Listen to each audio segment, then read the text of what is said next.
He's not just in my house. He's inside everything I built. The sound of Alana's heels clicking against our hardwood floors had always been music to my ears. Tonight, it sounded like a funeral march. I'm Lucas Brenner, and I used to think I knew my wife. 38 years old, ex-union electrician turned small business owner, and apparently the biggest fool in our mid-sized Midwest city. The kind of place where everyone knows everyone's business, except when it comes to your own marriage. "Luke, have you seen my diamond earrings?" Alana called from our bedroom, her voice carrying that particular edge it gets when she's planning something I won't like. I looked up from my beer and the basketball game I wasn't really watching. "The ones I bought you for our anniversary? Check the jewelry box." She appeared in the doorway, stunning as always, 34, auburn hair, perfectly styled, wearing a black dress that cost more than most people's rent. Marketing manager at Dorsey & Associates, she made good money, but not diamond earrings every month money. That should have been my first clue. "I'm going out with the girls tonight," she announced, not asking, just informing me, like I was her secretary instead of her husband. "Which girls?" I asked, though I already knew the answer would irritate me. "Sasha and Leah. We're checking out that new wine bar downtown." She was applying lipstick in the hallway mirror, not even looking at me. "Don't wait up." Sasha Martinez was Alana's enabler, the kind of friend who cheered on bad decisions and called it empowerment. Leah Johnson was different, quieter, more observant. Sometimes I caught her looking at me with something that might have been pity. "Dressed pretty fancy for wine with the girls," I observed, taking another sip of my Budweiser. Alana finally turned to face me, and I saw something flicker in her eyes. Guilt? Fear? It was gone too quickly to tell. A woman should always look her best, Luke. Maybe if you understood that, you'd put more effort into yourself. She gestured at my jeans and flannel shirt. "When's the last time you wore something that wasn't from Walmart?" The insult stung because it was designed to. Alana had a gift for finding the exact words that would cut deepest. But tonight, something felt different. She was trying too hard, pushing too many buttons at once. "You know what, Alana? You're absolutely right. I should care more about appearances." I stood up, walked to the kitchen, and grabbed our landline phone. "Here, call your girls. Tell them you're running late." She stared at the phone like it was a snake. "What are you talking about? If you're really going out with Sasha and Leah, call them right now. Tell them you'll be there in 20 minutes. The color drained from her face. "I don't need to prove anything to you." "Then prove it to yourself." I held out the phone. "Unless there's a reason you can't call them." For a moment, we stood there in our kitchen, the same kitchen where we'd planned our future, where she'd told me she loved me, where I'd proposed 5 years ago, staring at each other across a gulf that seemed to widen by the second. Alana's phone buzzed. She glanced at it and her face went white. "Everything okay?" I asked. She was reading a text message, her hands starting to shake. Whatever it said, it wasn't good news. "I have to go," she whispered. "Alana, what's wrong?" "You look like you've seen a ghost." She grabbed her purse, fumbling with the clasp. "It's nothing, just girl drama. You wouldn't understand." But as she bent over to pick up her keys, something small and black fell out of her purse. It looked like a button, but when I picked it up, I realized what it was: a listening device. My wife was wearing a wire. "Alana," my voice was deadly quiet. "What the heck is this?" She spun around, saw what I was holding, and the last bit of color left her face. "Luke, I can explain. I'm listening. It's not what you think. It's complicated. Try me. I'm smarter than I look." She sat down heavily on our kitchen stool, suddenly looking older than her 34 years. "There's this guy, Miles Carter. He owns that luxury car rental place downtown." I knew Miles Carter by reputation. Smooth talking, flashy cars, the kind of guy who wore $1,000 suits and called everyone buddy. Also married, though that apparently didn't stop him from hitting on every attractive woman in town. "What about him?" "He's been pressuring me about work stuff, about personal stuff. He said if I didn't help him with something, he'd ruin my career." "What kind of something?" Alana looked at the listening device in my hand. "He wanted me to record conversations with you about your business, your clients, your finances." The pieces started falling into place. My electrical contracting business had been doing well, too well apparently. Well enough to make someone think there was money to be made or stolen. "How long has this been going on?" 3 months. The words came out like a confession. "Luke, I never wanted to hurt you, but he said he had photos. evidence of things that could destroy me. I was scared. What kind of photos? She couldn't meet my eyes. The kind that would end my marriage. And there it was. The truth, finally. My wife was being blackmailed because she'd been having an affair. With Miles Carter or someone else, it didn't matter. What mattered was that she'd chosen to betray me rather than trust me. Get out, I said quietly. Luke, please, let me explain. Get out of my house, now. She stood up, tears streaming down her face, but I was past caring about her tears. Where am I supposed to go? Try Miles Carter's place. I'm sure he'll take good care of you. Alana grabbed her purse and headed for the door, then turned back. You don't know what you're getting into, Luke. Miles isn't just some sleazy businessman. He's connected to people who don't forgive and forget. Neither do I replied. She left, and I heard her car start up and drive away. I sat in my kitchen, holding the listening device, thinking about 3 months of lies and deception. 3 months of my wife coming home and kissing me, with lips that had been on another man. 3 months of her gathering information to help someone destroy everything I'd worked for. My phone rang. It was Sam Rodriguez, my best friend since high school and now a private investigator after 20 years as a cop. Luke, you busy? I just saw Alana tearing out of your driveway like her hair was on fire. Sam, I need your help. How fast can you get over here? 10 minutes. What's going on? My wife's been playing spy for someone who wants to destroy my business, and I think it's time to return the favor. After I hung up, I walked to my living room window and looked out at our quiet neighborhood. Normal houses, normal people, normal lives. But normal was over for me.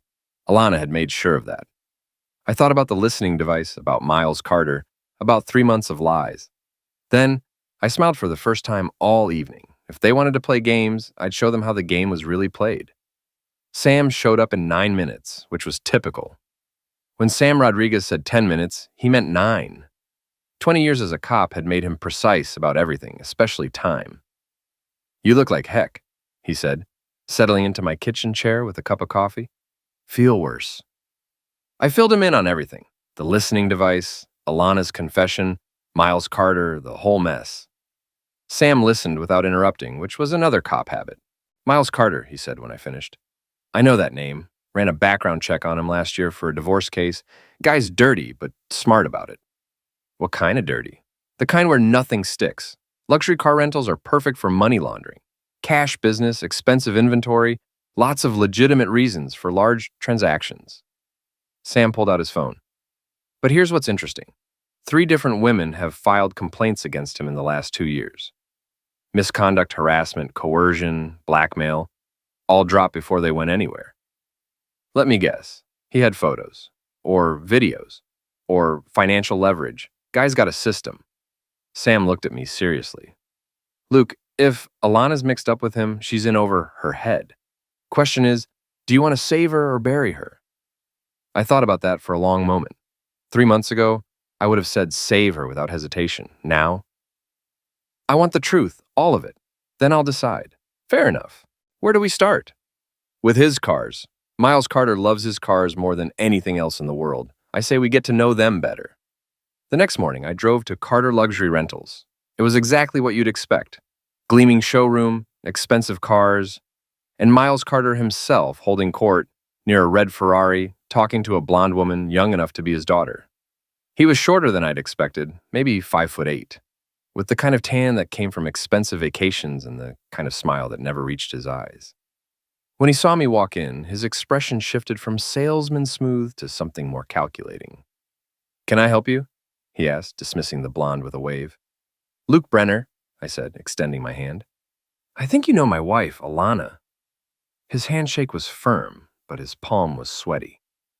Alana Brenner. Yes, we've met at some business functions. Lovely woman. How can I help you today? I'm thinking about surprising her.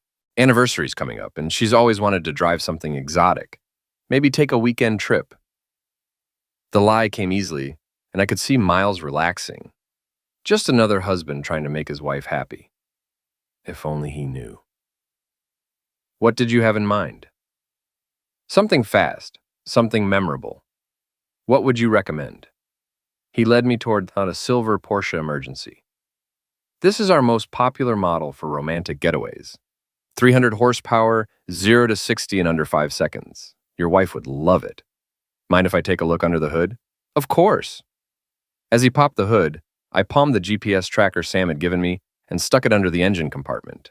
Military grade, magnetic, battery life of 6 months. If Miles Carter drove anywhere interesting, we'd know about it. Beautiful engine, I said, genuinely admiring the engineering. What's something like this run for a weekend? 1,200 for Friday through Sunday. But for a friend of Alana's, I could do 1,000. Friend of Alana's, right? Let me talk to her about dates. Okay, I said. I'll call you. Looking forward to it. I left the dealership and drove to my office, a small building I own near the industrial district. Brenner Electrical had 12 employees and contracts with half the businesses in town. It wasn't glamorous, but it was mine, built from nothing with my own hands and brain. My office manager, Janet, looked up when I walked in. You've got 3 messages from potential clients and 2 from existing ones wanting to expand their contracts. Good news day. Any calls from Alana? No, but her friend Sasha stopped by about an hour ago. Said she was looking for you. That was interesting. Sasha Martinez had never shown any interest in my business before. What did she want? Didn't say, just asked if you were in, looked around a bit, then left. Seemed nervous. I went into my office and called Sam. The tracker's in place, and I think Alana's friends are fishing for information. Good. I've got news too. Ran surveillance on Carter's place last night. He had 3 different women come by his apartment. None of them stayed long, but all of them looked upset when they left. Blackmail victims? That'd be my guess. I got photos, license plates, the works. Want me to approach them? Not yet. Let's see what else we can learn first. That afternoon, I got my answer. Sam called with excitement in his voice. Luke, you need to hear this. I've been monitoring police frequencies, and there's been chatter about Carter. Seems like someone's been asking questions about his business operations. What kind of questions? The federal kind. FBI Financial Crimes Unit has been sniffing around his car lot. Whatever he's into, it's bigger than just blackmailing married women. This was getting more complicated by the hour. My wife wasn't just having an affair with a sleazy businessman. She was mixed up with someone who might be under federal investigation. My phone buzzed with a text message from an unknown number. Stop digging or your wife pays the price. I showed it to Sam when he arrived at my office 20 minutes later. Amateurs, he said dismissively. Real professionals don't make threats via text message. This is Carter trying to scare you off. Is it working? Are you scared? I thought about Alana, about 3 months of lies, about the listening device. No, I'm pissed. Good, because I just got a hit on that GPS tracker. Carter's been making regular trips to a warehouse on the south side. Industrial area, lots of privacy. Want to take a look? We drove to the warehouse district in Sam's car, a nondescript sedan that looked like every other middle-aged guy's transportation. The warehouse was exactly what Sam had described. Isolated, run down, the kind of place where people conducted business they didn't want witnessed. There, Sam pointed to a silver Porsche parked behind the building. Same car you looked at this morning. We parked across the street and waited. After 40 minutes, Miles Carter emerged from the warehouse with 2 other men. Even from a distance, they looked like trouble. Big, well-dressed, the kind of guys who solved problems with their hands. Muscle, Sam observed. Carter's got protection. Or bosses. Either way, your wife picked the wrong guy to have an affair with. Carter and the 2 men talked for another few minutes, then got into separate cars and drove away. Sam and I followed the Porsche at a safe distance, watching as it headed not toward Carter's apartment or business, but toward the upscale part of town, toward my neighborhood. Son of a witch is going to your house, Sam said. Alana's there. I saw her car this morning when I left for work. We watched from 2 blocks away as Carter parked in my driveway and walked up to my front door like he owned the place. Alana let him in immediately. How long has this been going on? I asked, more to myself than to Sam. Long enough that he's comfortable showing up at your house in broad daylight. We sat there for 2 hours, watching my house, watching my wife entertain her lover in my living room. When Carter finally left, he was carrying a manila envelope. More information, Sam said, about your business, your clients, your finances. He's draining you dry through her. That night, I sat in my kitchen again, thinking about everything I'd learned. My wife was having an affair with a man who was probably a criminal. She'd been feeding him information about my business for months, and now federal agents were asking questions about his operations. I was trapped in the middle of something that could destroy everything I'd worked for. But I wasn't helpless. I had Sam, I had information, and I had something Miles Carter didn't expect. I had nothing left to lose. The next morning, I woke up to find Alana making coffee in our kitchen like nothing had happened. She was wearing one of my old t-shirts and pajama pants, looking like the woman I'd fallen in love with instead of the stranger who'd been betraying me. "Morning," she said without looking up. "I made extra coffee. Where did you sleep last night?"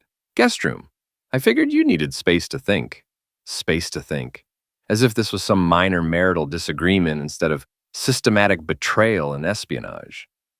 "Alana, we need to talk." "I know."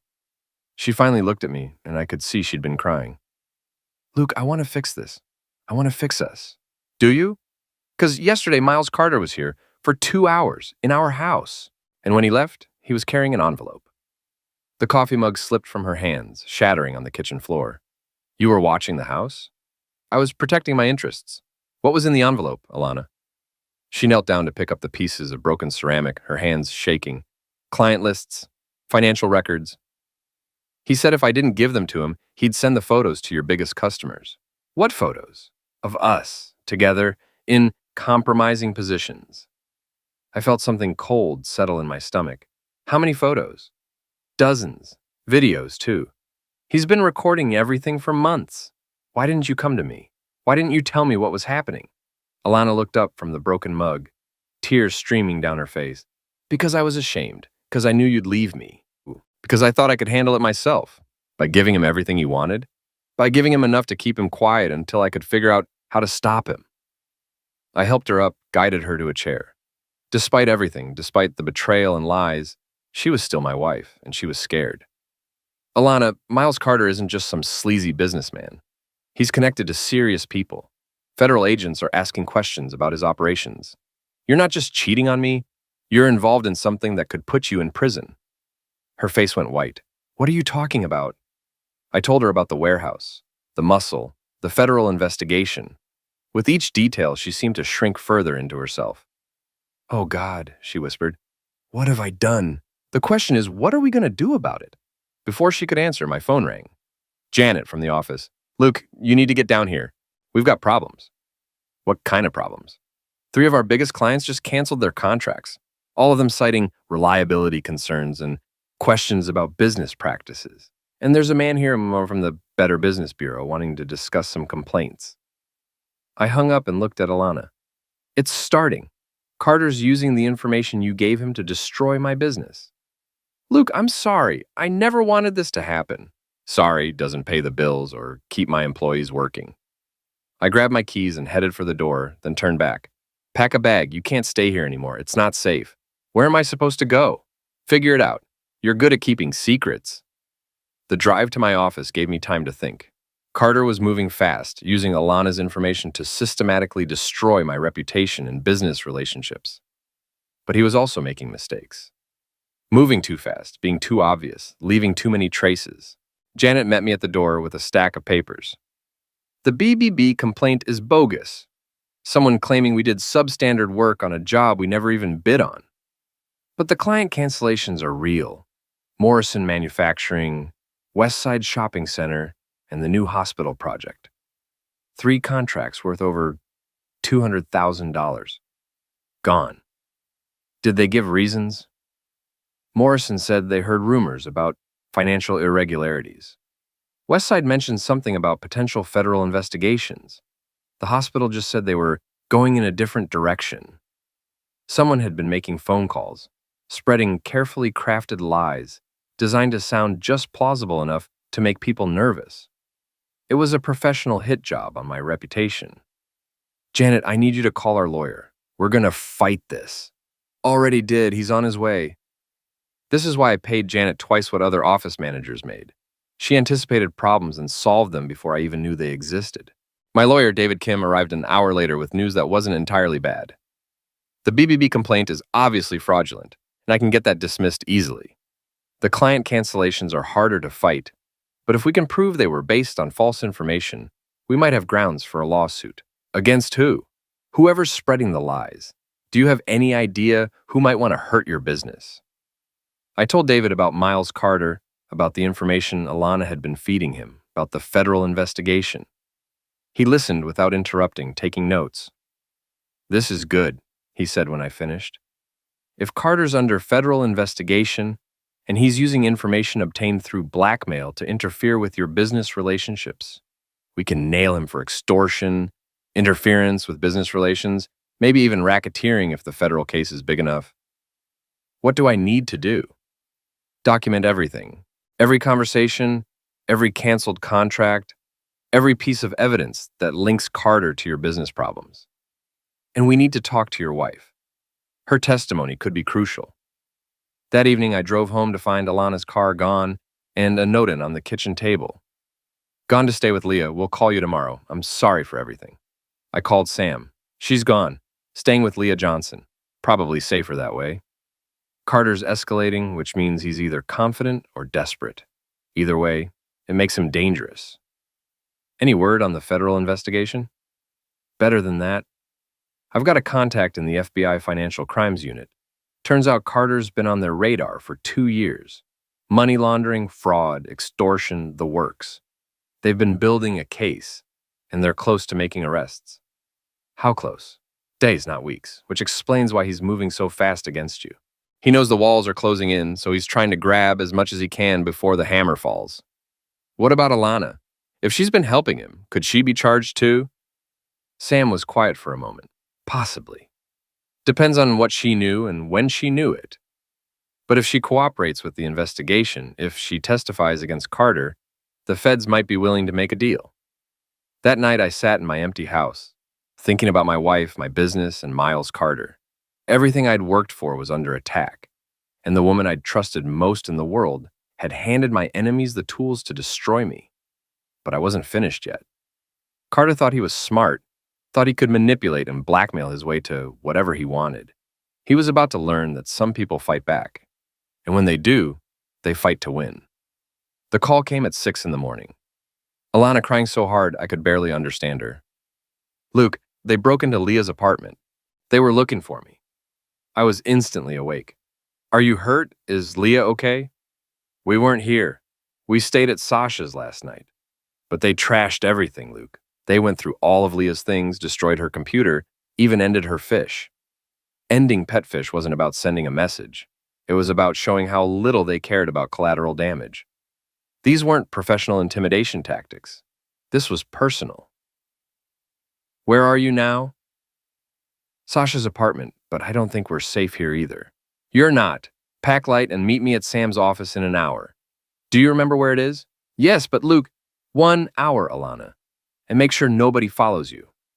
Sam's office was in a strip mall between a tax preparation service and a nail salon. Not glamorous, but secure. He'd installed his own security system, and the building had multiple exits. Alana arrived exactly on time, looking like she'd aged 5 years in 2 days. Leah was with her, and I was surprised to see Sasha as well.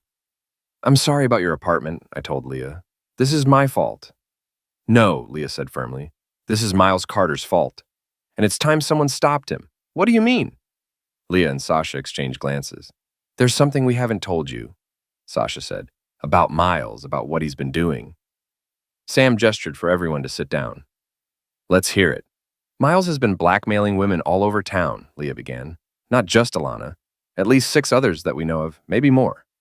"How do you know this?" "Because 2 of them came to me for help," Sasha said. "I work in HR at the hospital, remember? Women trust me with their problems, and Miles Carter has been a problem for a lot of women." She pulled out a folder filled with photographs, documents, and handwritten notes. Jennifer Walsh, the city clerk. Miles got her to approve permits for his warehouse without proper inspections. Sarah Chen, who works at First National Bank. She's been providing him with information about business loans and credit reports. Maria Santos, who manages the records department at the courthouse. The scope of it was staggering. Miles Carter hadn't just been blackmailing my wife. He'd been running a systematic operation, compromising women in key positions throughout the city's government and business infrastructure. "What does he have on all of them?" I asked. Same thing he had on me, Alana said quietly. Photos, videos, evidence of affairs.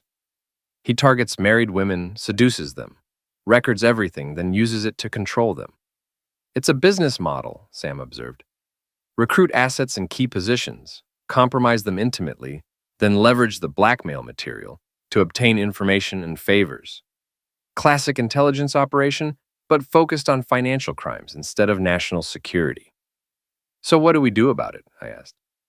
We fight back, Leah said. All of us. Together. Over the next 3 hours, we developed a plan. It was risky, probably illegal in some aspects, but it had one major advantage. Miles Carter wouldn't see it coming. The plan relied on the fact that Carter thought he controlled all of his victims. He'd grown comfortable, arrogant, sloppy. He was about to learn that cornered people don't always run.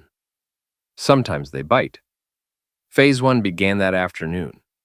Sasha, using her position at the hospital, started making discreet inquiries about Carter's medical records. Not to obtain them, that would be illegal, but to confirm he was a patient there and to identify his primary physician. Phase 2 involved Leah, who worked as a freelance graphic designer but had connections throughout the city's business community. She began spreading carefully crafted rumors about Carter's financial situation, suggesting that his luxury car rental business was in trouble and that he might be desperate for cash. Phase 3 was my responsibility. I had Sam help me set up a fake identity, Luke Morrison, supposedly a wealthy businessman from Chicago, looking to invest in local enterprises. Morrison was interested in luxury car rentals and had heard good things about Carter's operation. The hook was simple. Carter was greedy, and greedy people make mistakes when they think they smell easy money. Morrison called Carter's office that evening, expressing interest in buying into the business as a silent partner. Big investment, no questions asked. Cash available immediately. Carter took the meeting. We set it for the next afternoon at Carter's showroom. I spent the morning getting into character. Expensive suit borrowed from David Kim, fake Rolex bought online, rental BMW to complete the image. Sam would be watching from across the street, recording everything. Carter was practically salivating when I walked into his showroom. He'd dressed up for the occasion too, wearing what was probably his most expensive suit and enough cologne to gas a small building. Mr. Morrison, welcome to Carter Luxury Rentals. I understand you're interested in investment opportunities. That's right. I've got some cash I need to park somewhere profitable, and the luxury car business seems like a good fit. Steady income, appreciating assets, tax advantages. We spent an hour going over his books, or at least the books he was willing to show a potential investor. The numbers looked good. Too good, actually. His profit margins were impossibly high, which meant he was either lying about his expenses or had income streams he wasn't reporting. Impressive operation, I said, but I like to know who I'm doing business with. Tell me about yourself, Miles. What's your background? 20 years in sales and marketing. Started with nothing, built this business from the ground up. I understand what it takes to succeed in a competitive market. What about your personal life? Wife, family? Something flickered in his eyes. Divorced? No kids? I prefer to focus on business. Smart man, relationships can be complicated. Exactly. Though I have to admit, I do enjoy the company of beautiful women. One of the perks of success. He was practically bragging about his affairs, probably thinking he was impressing a potential business partner with his intimate conquests. Instead, he was providing evidence for the federal investigators who would eventually hear this recording. I'm interested, I told him, but I'll need to see all your books, meet with your accountant, maybe visit some of your other operations. I assume you have other business interests? A few, import, export, some real estate investments, consulting work. I like to diversify. Import, export, and consulting work. Classic covers for money laundering operations. Excellent. Why don't we continue this conversation over dinner? I know a place downtown that's private, good for business discussions. Carter agreed immediately, probably already spending my fictional investment in his head.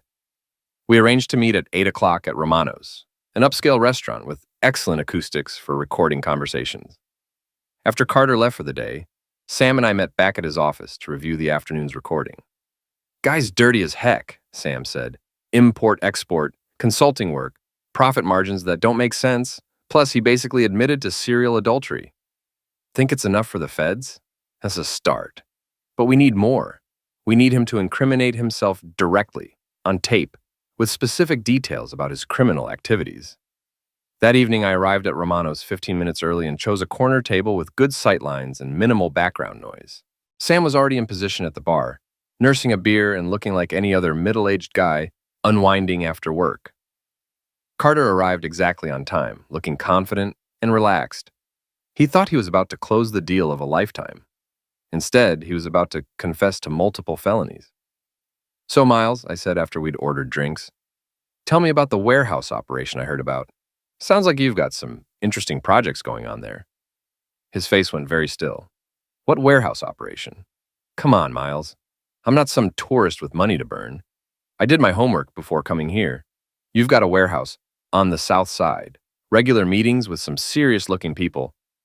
That's not luxury car rental business." For a moment, I thought he was going to get up and leave. Then greed won out over caution. "You're very well informed, Mr. Morrison. What exactly do you think you know?" "I think you're running a sophisticated operation that generates a lot of cash, and I think you're looking for ways to legitimize that cash through your car rental business. I also think you're smart enough to know that a partnership with someone like me could solve a lot of problems." Carter leaned back in his chair, studying me. "What kind of problems do you think I have?" "The kind that come with federal attention, the kind that require careful financial planning and reliable partners. And you think you could be that kind of partner?" "I know I could be." Carter was quiet for a long moment, weighing his options. Finally, he leaned forward and lowered his voice. "Let's say, hypothetically, that a person had access to certain kinds of information. Financial records, government documents, business intelligence. And let's say that information was valuable to certain parties who were willing to pay well for it. Hypothetically, such a person would need ways to process payments that couldn't be easily traced. Cash businesses, offshore accounts, complex financial instruments. The luxury car rental business is perfect for that kind of consulting work. What about the information gathering? That seems like the hard part." Carter smiled, and for the first time, I saw the predator behind the salesman facade. You would be surprised how easy it is to motivate people when you understand their weaknesses. Everyone has secrets, Mr. Morrison. Everyone has something they'd rather keep private. A smart businessman learns to leverage those secrets for mutual benefit. Blackmail. I prefer to think of it as relationship management. I had him. Carter had just confessed to blackmail, money laundering, and conspiracy, all recorded on the device hidden in my jacket pocket. But I wanted more. "How many relationships are you managing? Currently, 8 active assets, 3 in development, plus various one-time consulting arrangements." 11 women. Carter was blackmailing 11 women that he'd admit to, probably more that he wouldn't. "That's impressive. What kind of information are you getting?" "Financial records, government documents, business intelligence, personal information about key figures in the community. You'd be amazed what people will share when they're properly motivated." "And your clients? The people buying this information?" Carter's expression became guarded. "That's need-to-know information, Mr. Morrison. But let's just say they're people who understand the value of good intelligence and have the resources to pay for it." "Fair enough. When can we move forward?" "I'll need to make some calls, get approval from my partners. But assuming everything checks out, we could have paperwork ready by next week." We finished dinner with small talk about cars and business, but the real conversation was over. Carter thought he'd just recruited a new partner for his criminal enterprise. Instead, he'd provided enough evidence to put himself away for 20 years. After he left, Sam joined me at the table. "Please tell me you got all of that." I patted my jacket pocket. Every word. 8 active assets, 3 in development, money laundering through the car business, and partners who pay for stolen information. Outstanding. We need to get this to the feds immediately. Not yet. First, we're going to use it to free those women. All of them. Luke, that's dangerous. If Carter finds out what we're doing, he's going to find out anyway as soon as the FBI kicks down his door. But those women don't deserve to go down with him. They're victims, not criminals. "So what's the plan?" I smiled, feeling truly happy for the first time in weeks. "We're going to give Miles Carter exactly what he deserves, and we're going to do it in front of the whole town.